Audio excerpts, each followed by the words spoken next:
homemade blueberry barbecue sauce.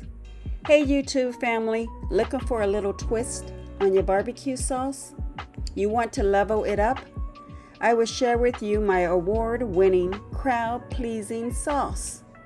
You're going to be the talk of the barbecue party this summer. This recipe was passed down to me from my Native American side, and you know it's good. This sauce is rich, smooth, sweet, tangy. Okay, that's enough. I'm getting hungry. So let's get saucy. Here in my saucepan, let's add 1 tablespoon of canola oil and the red onions. Just give it a stir until they become sauteed and translucent.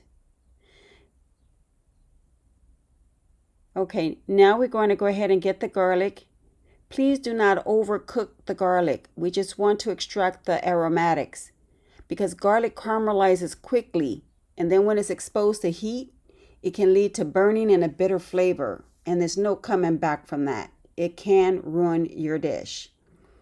Okay, so now we want to just add in the blueberries.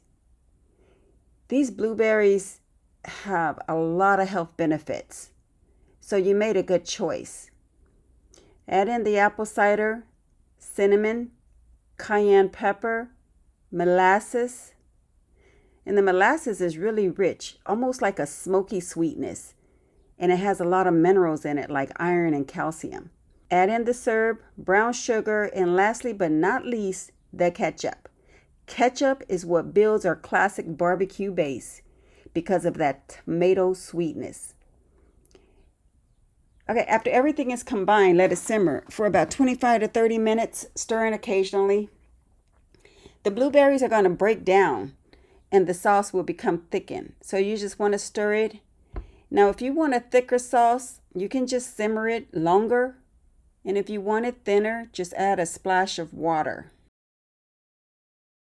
After your blueberries are done, then remove them from the heat, get a motion blender, and go ahead and just emulsify. Now you can use this with hot liquid, hot contents, but if you do not have an emulsifier, go ahead and get a blender. I'm just using it because it works well on hot liquids.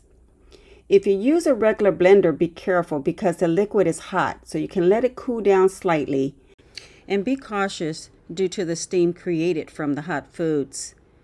It will create pressure.